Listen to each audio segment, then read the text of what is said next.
Petit Jornal. Inteligência e irreverência em doses diárias.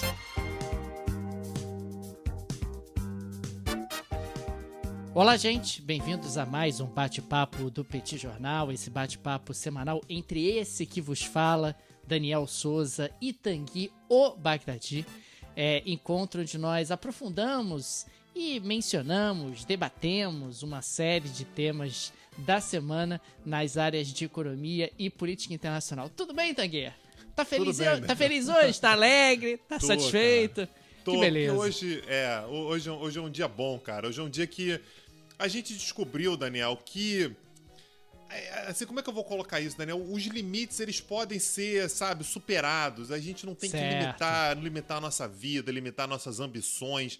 A gente pode superar esses limites que impuseram pra gente, não é isso? Você não concorda comigo? O Brasil não ensina isso pra gente? Rapaz, o Brasil ensina que tudo pode piorar. Tudo pode piorar, tudo pode ser feito da pior maneira possível, no pior momento.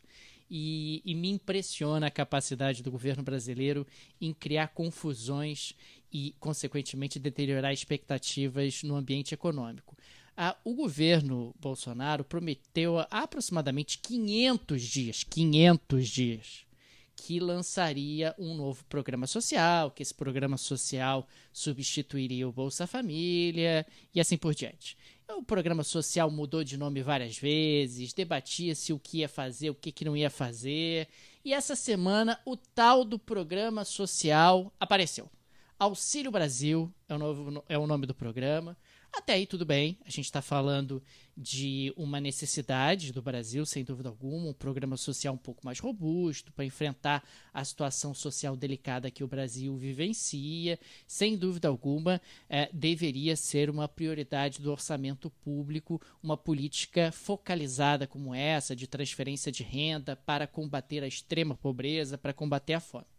O grande problema, Tanguy, é que inicialmente a ideia era dar uma turbinada no programa Bolsa Família. Isso faria com que ele subisse ali de algo em torno de 180, 200 reais para 300 reais. Mas o Bolsonaro bateu na mesa e falou: quero 400. Quero 400 reais, se virem, não sei de onde vocês vão arrumar o dinheiro, mas vocês arrumem o dinheiro, né? E essa semana surgiu aí a informação de que o dinheiro extra virá de algo fora do teto de gastos, muito provavelmente vai ser colocada naquela PEC do calote, a PEC dos precatórios, lembra que a gente falou que vai jogar os precatórios para frente? Então vão colocar ali um jabuti nessa PEC dos precatórios, dizendo aí que você pode ter um gasto extraordinário, ou então ainda está se pensando em algum outro mecanismo legal para permitir isso. O fato é que a gente está falando de um governo que, como o ministro Paulo Guedes falou há pouco, está dando um waiver no teto de gastos. Waiver parcial no teto de gastos. Achei essa expressão maravilhosa. Ô, Daniel, mas se botar em inglês aí fica tudo certo, né? Não tem problema. Pois é, o waiver seria algo como uma excepcionalidade para o teto de gastos. Olha, então o teto de gastos ele vale. É um furo, Daniel, caso, que chama. É excepcionalidade, nada. É furo que chama. Furou o teto de gastos. Mas nesse caso é isso. Nesse caso a gente vai fazer um furo no teto de gastos, porque, porra, o presidente pediu aí que ao invés de 300 seja 400. A gente também quer dar os orçamentos secretos para os deputados. A gente também quer fazer as obras no ano de eleição. Então ficar cortando gasto, Tanguy, é muito desagradável, ainda mais dentro de ano eleitoral.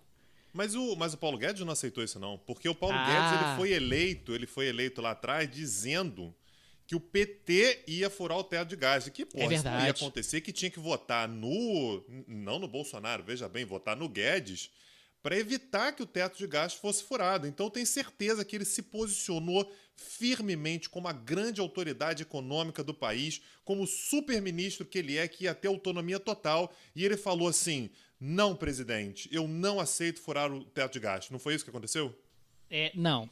No caso, ele falou, como eu disse há pouco, que a gente vai fazer um waiver no teto de gasto. Abre o teto solar e, consequentemente, vamos seguir a vida. E o mais impressionante é que esse dinheiro extra no Bolsa Família é temporário, Tanguy. Temporário até o final de 2022. Aí lá pra frente... nada, 2022, Daniel, mas por que até o final de 2022? Que esquisito isso. Eu achei uma coincidência interessante, no mínimo, eles escolherem o final de 2022 como prazo para esse adicional no Auxílio Brasil. E 2023 a gente vê como faz. 2023 é outro governo, é outro momento, e a gente vê como é que as coisas vão transcorrer de 2023 em diante. O impacto econômico já aconteceu, os juros no Brasil subiram, os juros praticados a mercado, os juros futuros já estão aí na casa de 2 dígitos, acima de 10%, o dólar deu uma belíssima subida pela percepção de que a política fiscal está fora de controle, né? É claro que você pode criticar o teto de gastos, mas, ok, furou o teto de gastos e vai botar o que no lugar? Vai ser a imprevisibilidade? Quer dizer, se você está furando o teto de gastos para o programa Auxílio Brasil, quem garante que você não vai furar o teto de gastos por outras razões? Como se disse no mercado nesses dias, o mercado está no escuro, Tanguy. Ninguém sabe o que vai acontecer. E quando você está no escuro, quando você está com medo, quando você está inseguro, o que você faz, Tanguy? Compra dólar. Compra dólar. Não faz nada. Você fica parado, compra dólar, fica na segurança. É isso, compra dólar e toca a vida. Então, o Brasil, Tanguy, agora pode experimentar ao longo das próximas semanas, a ver, depende do que acontece aí, principalmente no fronte fiscal, pode experimentar uma escalada do dólar, uma nova escalada do dólar, o que vai gerar impacto sobre a inflação, o que vai gerar uma série de impactos negativos para a economia brasileira. Falando sério, quer dizer, existe efetivamente a necessidade de você fazer um programa social robusto, mas o programa tem que ser bem estruturado, tem que ter fonte de recursos, não pode ser feito dessa maneira improvisada, atabalhoada que está sendo feita, porque o presidente bateu na mesa e quer um determinado valor. Maravilha. Daniel, vamos falar sobre um outro lugar um pouco mais tranquilo que o Brasil, que é o Afeganistão. Acho que já estava bom já para voltar para a pauta, porque o Afeganistão ele recebeu uma belíssima notícia. Quando eu digo Afeganistão, aqui claramente já falando sobre o governo talibã, né? Assim, um fato consumado. Porque o Talibã recebeu o apoio da Rússia. Aliás, eu gravei uma coluna na terça-feira, ontem, falando exatamente sobre o rompimento das relações entre OTAN e Rússia, né? Então, uma relação super estremecida, e que, na esteira exatamente desse afastamento ainda maior, né, entre Rússia e OTAN, a Rússia vinha aumentando a sua ofensiva diplomática, né, a sua aproximação diplomática junto ao Talibã, acompanhado da China. E hoje, o Talibã conseguiu finalmente uma sinalização muito positiva por parte da Rússia. A Rússia disse que isso não significa um reconhecimento do governo Talibã, ainda não é isso. Ainda está esperando que o Talibã monte um governo mais abrangente, com mais diversidade e tal, mas assim, o caminho está dado, e a notícia que a Rússia deu hoje foi que ela conseguiu amealhar o apoio, não apenas da Rússia, mas de outros 9 países importantes ali na região, para convocar uma conferência de doadores da ONU para ajudar o Talibã. Para ajudar o Afeganistão, liderado pelo Talibã. Então, o Talibã, nesse momento, ele tem a esperança de ter abertas mais portas, né, para conseguir grana, exatamente para financiar, para ajuda humanitária, para rodar, né, a grana do governo, porque a Rússia resolveu dar esse presente. E aí, eu sempre acho interessante, Daniel, dar uma olhada em quem são os países que se juntaram com a Rússia nesse apoio ao Afeganistão. A gente está falando de Rússia, China, Paquistão, Índia, Irã e uma galera que era da União Soviética: Cazaquistão, Quirguistão, Tajiquistão, Turcomenistão e Uzbequistão. Ou seja, o lado Daniel, B. É o lado B da política internacional que está se formando lá. É isso. Uma galera está formando o grupo ali. Isso. E toda a galera que está em volta do Afeganistão. É assim, gente, pelo amor de Deus, não pode dar problema aqui. Se der problema aqui, vai espirrar problema para tudo quanto é lado, para cima, para baixo, para um lado, vai dar problema para a Índia, vai dar problema para a China. Vamos se juntar aqui, vamos dar um jeito de dar uma estabilizada ali, empresta uma grana para esses caras.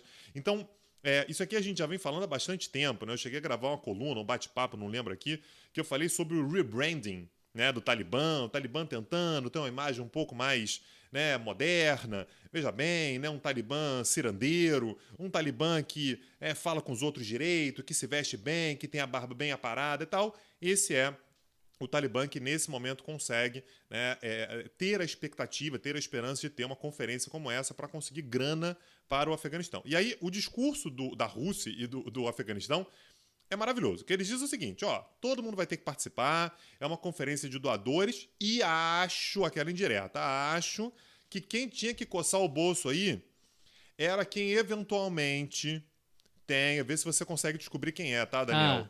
Quem eventualmente tenha deixado tropas no Afeganistão por mais de 20 anos. Não vou te citar ninguém. Não quero dizer quem foi. Mas não vou citar nomes. Aí eu poderia fazer o seguinte, olha, quem deixou tropas no Afeganistão por mais de 20 anos foi o tal dos Estados Unidos. Entendeu?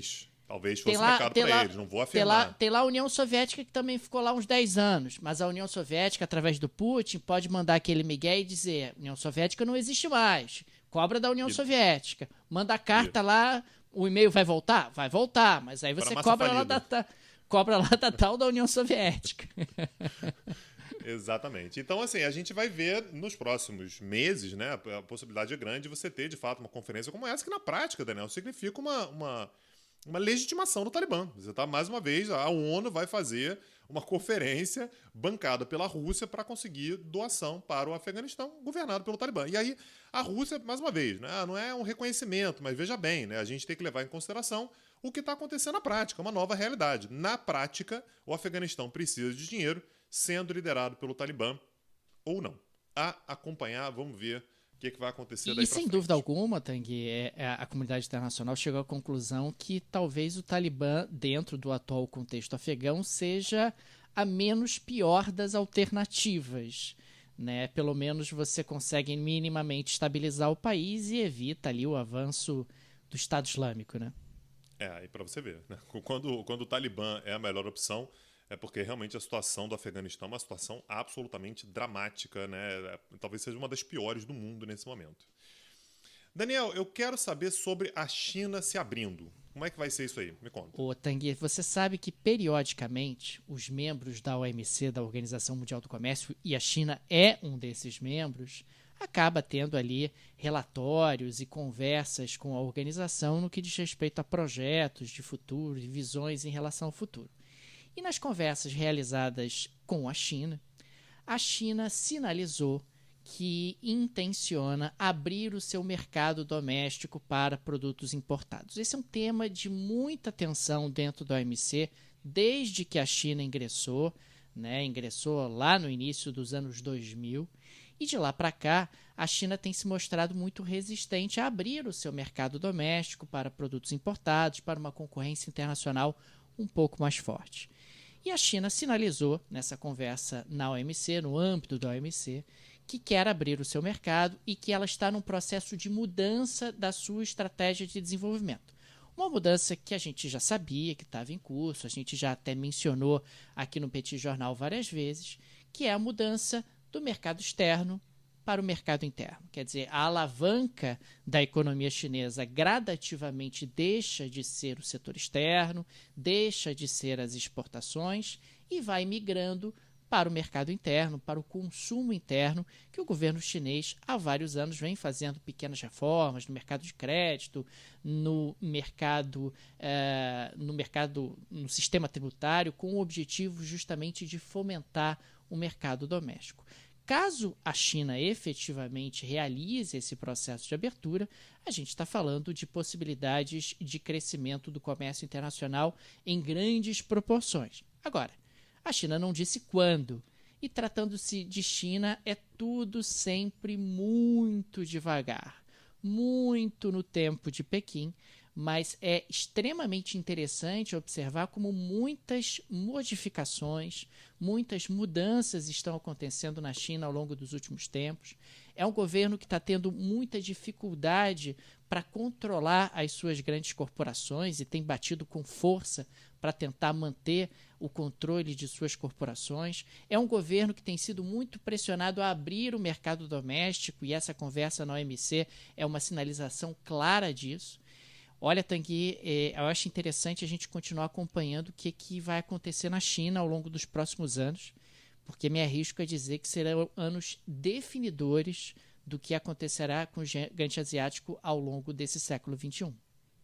E só uma curiosidade, Daniel, daqui a alguns dias, né, literalmente, a China vai completar 20 anos de OMC. Ela entrou no mês de novembro de 2001, na Conferência Ministerial de Doha, né? Então, a gente está completando exatamente o ciclo de 20 anos, né? 20 anos do 11 de setembro, um pouquinho depois, os Estados Unidos, China, tudo bem, estou precisando de um apoio aí, né? Vou entrar aí pertinho de você, mas veja bem, não é nada contra você e tal. Será que você deixa eu entrar? E a China diz, não, pode, fica à vontade aí no Afeganistão, a casa é sua, só vê aquele negócio lá de me botar para dentro da OMC.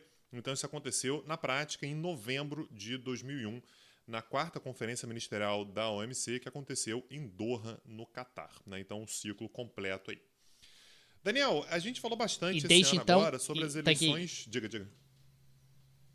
E desde então a China ficou sendo muito pressionada, né, a abrir o seu mercado interno, justamente pelos outros membros da OMC. Houve ali uma crítica de que a China teria entrado em condições extremamente vantajosas para ela, China, que não teriam sido observados determinados parâmetros quando o ingresso foi permitido em novembro de 2001. Quer dizer, esse é um passivo, digamos assim, dentro da OMC que está completando 20 anos. Perfeito. Daniel, ao longo desse ano agora a gente falou várias vezes sobre algumas eleições, né? A gente falou bastante sobre a eleição do Peru, né? E a gente falou bastante também sobre a eleição no Equador. E é só para lembrar, Daniel, quem ganhou a eleição no Equador, né, e assumiu como presidente esse ano agora, foi o banqueiro, né, Guilherme Lasso. E o Guilherme Lasso, né, a gente até comentou sobre isso no privado essa semana agora, ele estabeleceu, né, ele determinou por decreto um estado de exceção no Equador. A justificativa dele era a questão da violência causada pelo tráfico de drogas. A gente teve um problema grande, né, em Guayaquil, um presídio, teve uma rebelião, mais de 100 pessoas morreram nessa rebelião num presídio. E, portanto, ele vai colocar o exército na rua para garantir a segurança. Tem, de fato, uma onda de violência no Equador nesse momento. Agora, é um momento muito peculiar, Daniel, porque ele foi chamado para o Congresso, né, para o Parlamento, para explicar a sua menção, ao seu nome no Pandora Papers, né? E aí, se você quiser falar rapidamente o que era o Pandora Papers, eu sei que a gente fez um episódio aqui sobre isso, mas só para dar uma lembrada o que é o Pandora Papers, no qual o Guilherme Lasso foi mencionado. Conta aí. O Pandora Papers nada mais foi do que um grande vazamento de informações de diferentes personalidades ao redor do mundo e também de poderosos, com contas em paraísos fiscais e também com empresas offshore em paraísos fiscais. O Guilherme Lasso é um homem rico e apareceu nos Pandora Papers, o que acabou gerando um desgaste interno muito grande dentro do Equador. Mais ou menos como aconteceu no caso do Brasil, em relação ao Paulo Guedes e em relação ao Roberto Campos Neto. Então, a gente está falando de um momento onde a economia enfrenta dificuldades no Equador, um momento realmente de alto desemprego, e está lá o Guilherme Lasso com seu dinheiro num paraíso fiscal. E para piorar a situação, Daniel, ele assumiu há muito pouco tempo com aquela sanha reformadora, né? Vamos reformar, vamos fazer mudanças e tal. E aí ele prometeu, né, e apresentou propostas ali de reforma trabalhista, reforma tributária e tributação de grandes fortunas. E aí ele está sendo devorado tanto pela população, pela opinião pública e pelo parlamento, que estão dizendo, olha, não é o momento, a gente está no meio da pandemia, a pandemia está forte ainda, né? Não dá para dizer que ela já acabou, no Equador ela continua fazendo bastante estrago, não está na hora de você cortar programa social, não está na hora de você mexer com isso, a gente precisa deixar isso um pouco mais para frente. Ele bancou que vai em frente com as reformas, e aí ele foi chamado para o parlamento para falar sobre os Pandora Papers nesse momento de baixa popularidade e resolveu não ir. O que ele disse não tem que prestar explicação nenhuma, não devo explicações ao parlamento, se eu tiver que me explicar, tem que haver algum tipo de queixa, é para outro sistema, para o judiciário que eu tenho que me explicar, e não para o parlamento. Então, há de fato, nesse momento, um choque entre o presidente, né, o chefe do Poder Executivo, e o Poder Legislativo. E aí, já começa a se falar, poucos meses depois da ascensão dele à presidência, sobre a possibilidade de um impeachment. De repente, a gente tira o cara da presidência e, ao mesmo tempo, a Constituição equatoriana garante ao presidente a possibilidade da chamada morte dupla. A morte dupla se vocês tentarem me derrubar, eu aciono a morte dupla, né, que é o sistema constitucional, que convoca eleições para todos os cargos, presidente e para todo o parlamento. Então, clima tranquilo, né, um clima bastante ameno no Equador, nesse momento, a possibilidade do governo do Guilherme Lasso ser implodido, né? Eu tô falando poucos meses, gente, mas realmente 2 meses, 3 meses, não lembro agora quando que ele assumiu, mas é coisa de muito, muito pouco tempo atrás. Então, é uma possibilidade real. Aliás, eu falei morte dupla, né? O nome que se utiliza é morte cruzada. Então, do presidente e do parlamento, todo mundo sair e convocar novas eleições para absolutamente tudo. Daniel, Polônia, me conta aí, tem chance de um Polexit? Ô Tanguy, é interessante que ontem nós tivemos falando sobre isso na aula do Petit Cursos, aula sobre a Alemanha, falamos bastante sobre orçamento do governo, ou melhor, da União Europeia e o pedaço que a Alemanha representa nesse orçamento da União Europeia. Naquela aula, inclusive, mostramos como a Polônia é o país mais deficitário em relação à União Europeia, ou seja, é o país que mais recebe e que menos contribui, quer dizer, tem um saldo mais positivo de recursos recebidos da União Europeia. E nessas últimas 24 horas cresceu muito a possibilidade e a discussão sobre um Polexit, ou seja, sobre uma saída da Polônia da União Europeia. O regime do Duda, né, da Polônia, tem adotado ao longo dos últimos tempos uma postura muito hostil em relação à União Europeia, inclusive dizendo que a soberania polonesa não pode ser infringida, não pode ser atacada pela União Europeia. E aí o mais interessante é que a União Europeia pegou lá o Tratado de Lisboa, deu uma olhada e falou: como é que a gente faz para expulsar a Polônia se a gente quiser? Não tem. Não tem no Tratado de Lisboa como é que você expulsa alguém da União Europeia. Quer dizer, esse cara pode ficar aí enchendo o saco, descumprindo as regras. E a gente não tem como expulsar a tal da Polônia. Então, nos resta aqui chantagear com dinheiro, né? Dizer: olha, dona Polônia, tá vendo aqui? Esse cheque de 12 bilhões de euros que você recebe por ano da União Europeia, pode ser que esse cheque possa não estar mais chegando na Polônia. Sei lá, pode ser que ele se perca no meio do caminho e você vai começar a enfrentar dificuldades. Pois é. Ô Daniel, só para lembrar que quando a gente fala sobre o Brexit e tal, o Brexit aconteceu agora e ele não tinha condições de acontecer um pouco antes, tá? Assim, o Brexit ele se embasa no artigo 50 do Tratado de Lisboa. O Tratado de Lisboa foi assinado em 2007 e entrou em vigor em dezembro de 2009. Antes do dia 1º de dezembro de 2009, não tinha nem como um país pedir para sair. É assim, se você quiser sair, a gente vai ter que criar uma regra. É uma lacuna. Não existe uma regra para isso. Quem cria essa regra é o Tratado de Lisboa e é muito curioso, né? Isso que você falou agora é realmente uma observação curiosa. O Tratado de Lisboa ele completa uma lacuna que beleza, agora se você quiser sair tem como. A gente já sabe pelo menos qual o rito, né? O artigo 50 diz lá. Mas não fala o contrário. O que diz muito sobre a União Europeia. Não há a expectativa de nunca a gente se ver numa situação na qual a gente vai querer expulsar alguém, mesmo que esse país viole absolutamente todas as regras, o que me parece que na ideia da União Europeia isso nunca aconteceria. Né? Tá todo mundo na União Europeia, é uma questão de união, uma questão, né, de princípios, de valores, uma integração de valores, uma integração de pensamento, uma integração do futuro. Então a gente antes não pensava sequer que alguém pudesse querer sair. Essa possibilidade é aberta e já foi utilizada pelo Reino Unido e nesse momento não existe a possibilidade de alguém ser saído. Né? Essa regra, como que isso poderia acontecer, simplesmente não existe. E aí, Daniel, o que acontece, né? Quando você quer que alguém saia? Você incomoda esse cara até ele querer sair. É a única maneira de tirar a Polônia de dentro da União Europeia nesse momento. Agora, a Polônia sabe disso, né? Então é capaz dela ficar ali também exigindo maiores concessões e tal. E isso pode ser um risco seríssimo para a União Europeia, porque se você começa a abrir precedente para a Polônia, esse precedente vai ser utilizado no primeiro momento pela Hungria, vai ser usado depois pela República Tcheca, vai ser usado depois por sabe-se lá quem.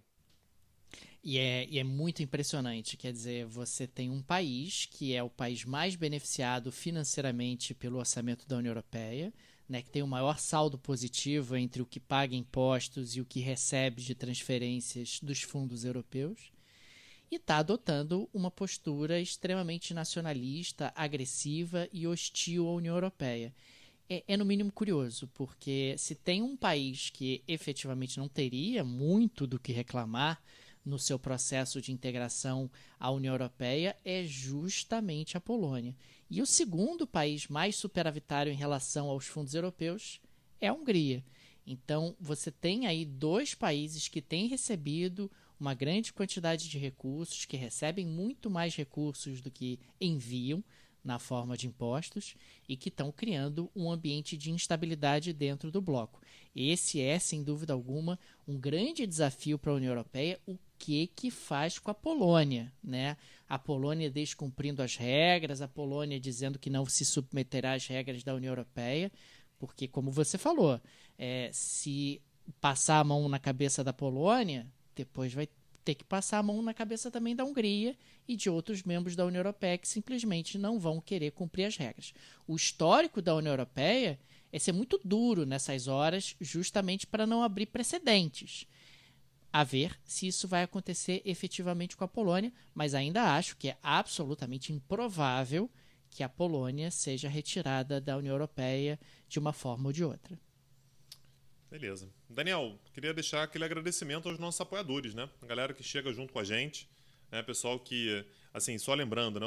O Petit Jornal é um podcast pequeno, até no nome, né? Pequeno, né, Daniel? Eu e o Daniel, a gente começou esse projeto aqui no ano de 2016 e a gente se mantém absolutamente independente desde então. A gente não tem uma empresa que nos banca, a gente não tem grandes patrocinadores, não tem Ninguém nada manda disso. na gente, Tanquinho. Ninguém manda na gente. Independência editorial, exatamente. Então, isso significa que assim, a gente tem uma liberdade muito grande para fazer o que a gente faz. É a gente que faz a pauta, é a gente que pesquisa, é a gente que edita, é a gente que grava, é a gente que faz absolutamente tudo. Então, isso nos faz absolutamente dependentes dos nossos ouvintes, né? Se o pessoal não gostar da gente, não quiser apoiar o podcast, a gente deixa de existir. A gente depende absolutamente do apoio de vocês. Então, queria deixar aqui o agradecimento ao pessoal que chega junto com a gente todo mês, Daniel. Tem um pessoal aí que é fiel, tá com a gente todo mês, poxa, chega junto. Então, são na prática os grandes patrocinadores do Petit Jornal. E o Daniel, que é o homem do dinheiro, o homem da economia, vai ensinar como que você faz para se tornar um apoiador do Petit Jornal. Você vai lá no site do podcast, petitjornal.com.br, tem uma aba lá, Apoie o Petit, com todos os direcionamentos, com todas as orientações para você se tornar um apoiador do Petit Jornal, seja você residente no Brasil ou no exterior. Lembrando, Daniel, que a gente está gravando esse bate-papo aqui numa live no Instagram, né, como sempre, na quarta-feira à noite. Então, hoje é quarta-feira, dia 20, são 10h30 da noite. E daqui a pouco a gente vai acabar a gravação aqui e vai fazer um sorteio da Aurelo, né? A Aurelo é a nossa parceira, não é patrocinadora, mas é a nossa grande parceira. E que vai sortear um monte de bolsa de estudos para quem quiser fazer o Petit Curso. E aí, quem é que vai participar do sorteio, Daniel? Os apoiadores do Petit Jornal na plataforma da Aurelo. Maravilha. Então, daqui a pouquinho, o pessoal que é apoiador, que está na live aqui, dá uma segurada aí. Se você não está nos ouvindo na live, se você for sorteado, você vai receber um contato nosso. Abra o nosso e-mail, tá? Não nos ignorem, porque pode ser uma notícia boa, pode ser que você tenha ganhado uma bolsa de 100% para os cursos do Petit Jornal, bancados pela Aurelo. E aí, Daniel, só o último jabazão para a gente encerrar aqui. Petit Cursos, me conta aí, o que está acontecendo lá no Petit Cursos? Rapaz, está tendo um curso sobre a Alemanha, né? Alemanha não, né, Daniel? Ô, Daniel, vamos ser sincero, Daniel. Abre seu coração aí. A Alemanha é nada. Você queria falar sobre um indivíduo, uma pessoa, você botou a Alemanha. Eu queria falar sobre Angela. E na aula que vem, aula de número 3, vai ter aula biográfica de Angela. Da mesma maneira que teve aula biográfica de Vladimir Putin, vai ter aula biográfica de Angela. Estou ansioso por esse momento, onde o tema será o legado, a vida, a obra de Angela Merkel, né?